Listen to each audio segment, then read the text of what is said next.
ఇక తెలంగాణలో నేటితో ప్రజాపాలన కార్యక్రమం అయితే ముగియనుంది. ఇక గత నెల 28వ తేదీ నుంచి మొదలైన ఈ ప్రోగ్రాంలో కాంగ్రెస్ ప్రభుత్వం అయితే ప్రకటించిన 6 గ్యారెంటీలకు సంబంధించి అప్లికేషన్లు అయితే తీసుకుంటున్నారు. అయితే మొదటి రోజు నుంచే మంచి స్పందనతో ప్రజాపాలన గ్రామ సభలు కొనసాగుతున్నాయి. ఇక నిన్న నిర్వహించిన గ్రామ సభల్లో అయితే 18, 29, 274 అభయహస్తం దరఖాస్తులు అయితే అందాయి.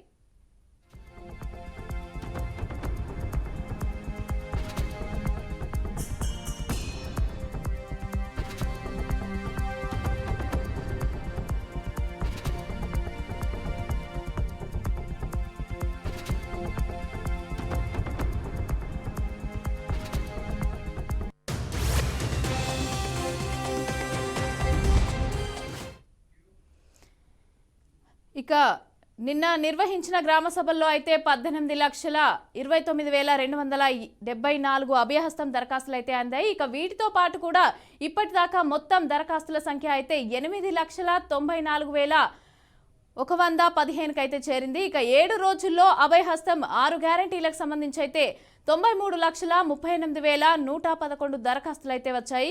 ఇక ఇతర అంశాలకి సంబంధించి అయితే 15,55,704 అప్లికేషన్లు అయితే వచ్చాయి. ఇక శుక్రవారం దాకా 12,171 జీపీలు, 3,512 మున్సిపల్ వార్డుల్లో కూడా ప్రజాపాలన నిర్వహించారు. ఇక చివరి రోజు మరిన్ని అప్లికేషన్లు వచ్చే ఛాన్స్ అయితే ఉంది.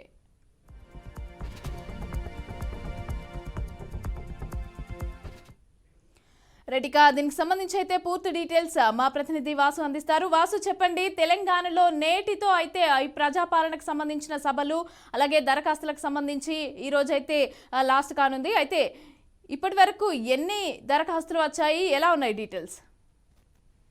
మమత, గత 28వ తేదీన కాంగ్రెస్ ప్రభుత్వం అధికారంలోకి వచ్చిన తర్వాత వారు ఎన్నికలకు ముందు ఇచ్చిన ఏదైతే 6 గ్యారెంటీలు ఉన్నాయో 6 గ్యారెంటీలకు సంబంధించిన కార్యాచరణ తీసుకున్నారు. దానిలో భాగంగా గత 28వ తేదీ నుంచి ఈ రోజు వరకు, అంటే 6వ తేదీ వరకు ప్రజాపాలన నిర్వహించాలని చెప్పి రేవంత్ రెడ్డి ప్రభుత్వం నిర్వహించింది. దీంట్లో 6 గ్యారెంటీలకు సంబంధించి ఒకటే దరఖాస్తు ఫారాన్ని నింపి లబ్ధిదారులు ప్రభుత్వానికి ఇవ్వాల్సి ఉంటుంది. దానిలో మహాలక్ష్మి పథకం కింద నెలకి 2,500 మహిళలకు ఇచ్చేది కానీ, అట్లాగే 500కు గ్యాస్ సిలిండర్ కానీ, రైతు భరోసా కింద రైతులకు 15,000 ఎకరానికి ఇచ్చే ఆర్థిక సాయం కానీ, అట్లాగే కౌలు రైతులకు 12,000 ఇచ్చే ఆర్థిక సాయం కానీ, ఇట్లాగే ఇందిరమ్మ ఇళ్ల పథకం కింద ఎవరైతే ఇళ్ల స్థలం ఉండి అర్హులైన పేదలకు 5 లక్షలు ఇస్తామని చెప్పి కాంగ్రెస్ ప్రభుత్వం హామీ ఇచ్చింది.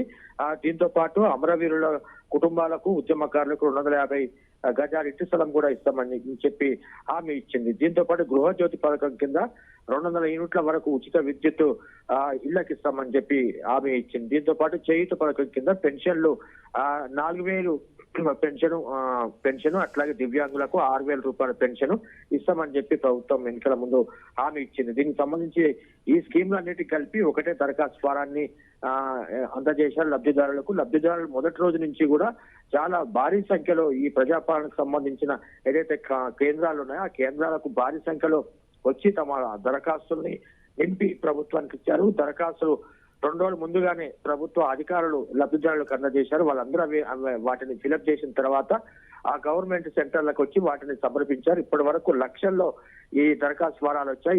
ఇవాళ సాయంత్రం 6 గంటలకు ఈ కార్యక్రమం ముగుస్తుంది కాబట్టి దాని తర్వాత దాదాపు 1 కోటికి పైగా దరఖాస్తులు వచ్చే అవకాశం ఉన్నట్టుగా అధికార వర్గాలు చెప్తున్నాయి. దీంతో పాటు రాష్ట్రంలో ఉన్న ఏదైతే 3,658 వార్డులకు, అట్లాగే గ్రామ పంచాయతీలు 12,769 గ్రామ పంచాయతీలు ఉన్నాయి. వీటన్నిటికి కూడా నిధులు 23 కోట్ల రూపాయల నిధులు ప్రభుత్వం విడుదల చేసింది. ఈ సౌకర్యాల కల్పనకు సంబంధించి జిల్లా కలెక్టర్లు ఈ సౌకర్యాలకు సంబంధించి వాళ్ళ ఏర్పాట్లన్నీ కూడా పూర్తిగా వాళ్ళకి, అంటే లబ్ధిదారులకి అసౌకర్యం కలగకుండా వాళ్ళని ఏర్పాటు చేశారు. కలెక్టర్లకు సంబంధించి కూడా స్పష్టమైన ఆదేశాలు ప్రభుత్వం నుంచి వచ్చాయి.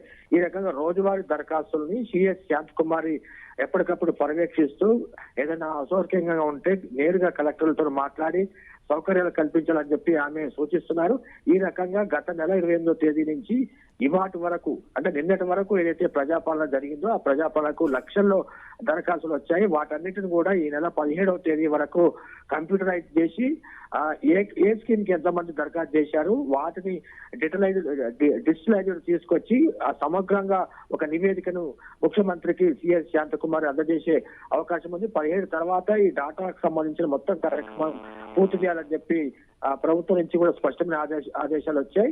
అలాగే ఈ నెలాఖరు వరకు ఏదైతే గవర్నమెంట్ ఇచ్చిన 6 గ్యారెంటీలకు సంబంధించి మరో 2 గ్యారెంటీలని అమలు చేసేందుకు ప్రభుత్వం సిద్ధపడుతున్నట్టుగా అధికార వర్గాలు చెప్తున్నాయి. దాంట్లో మహిళలకు 2,500 ఇచ్చే అంశం కానీ, అట్లాగే గ్యాస్ సిలిండర్ కు సంబంధించి 200 రూపాయలకి గ్యాస్ సిలిండర్, 500 రూపాయల గ్యాస్ సిలిండర్ ఇచ్చే అంశం కూడా ఈ నెలాఖరు నుంచి అమలు చేయాలని చెప్పి ప్రభుత్వం భావిస్తుంది. దాంట్లో భాగంగా ఈ ప్రజాపాలన వచ్చిన దరఖాస్తులన్నిటిని కూడా కంప్యూటరైజ్ చేసిన తర్వాత వేగవంతంగా దీన్ని ఎప్పటికప్పుడు డిజిటలైజ్ చేసి ప్రభుత్వం స్పష్టమైన నివేదికను తయారు చేసుకుని లబ్ధిదారులు ఎంతమంది ఉన్నారు అనేది ప్రభుత్వానికి అందజేస్తారు. మమతా.